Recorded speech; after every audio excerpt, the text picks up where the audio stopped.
This is my signature move, the wing tremble.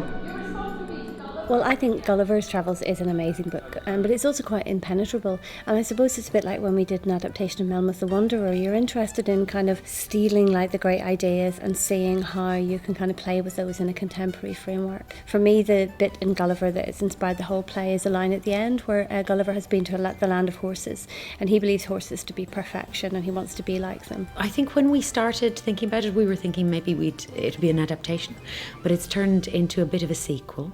It's going really well. It's been a really collaborative week, so everybody really working on the play and challenging the play and finding how we're going to play it, and that's really, really nice. To have lots of different people in the room and lots of different voices in the room is just so interesting. So Granny is, she adores her son, you can do no wrong. She absolutely loves, I suppose, maybe her grandson, more Johnny, she's a very soft spot for him. And but she loves Betty as well, and she gets on well with her daughter-in-law. Sure, they have little moments here and there. Most in-laws do.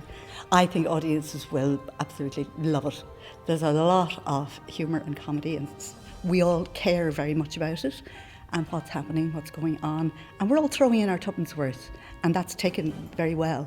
Johnny is the son of Lemmy and Gulliver, who is a trained ballet dancer who works over in the West End in a production of Swan Lake. He was really inspired by his dad's return from Brobdingnag, where Gulliver was a performer, and Johnny from a very young age was always inspired to be a performer himself. The relationship between myself and my dad is quite fragile, and he has quite a lot of difficulty with the fact that I play a swan. So the whole idea of him being a horse and me being a swan has always kind of provoked a bit of conflict, and we do get into a few messy arguments. I think it's captivating, it's hilarious, it borders on hysteria, and I think it's a show that has to be seen this year.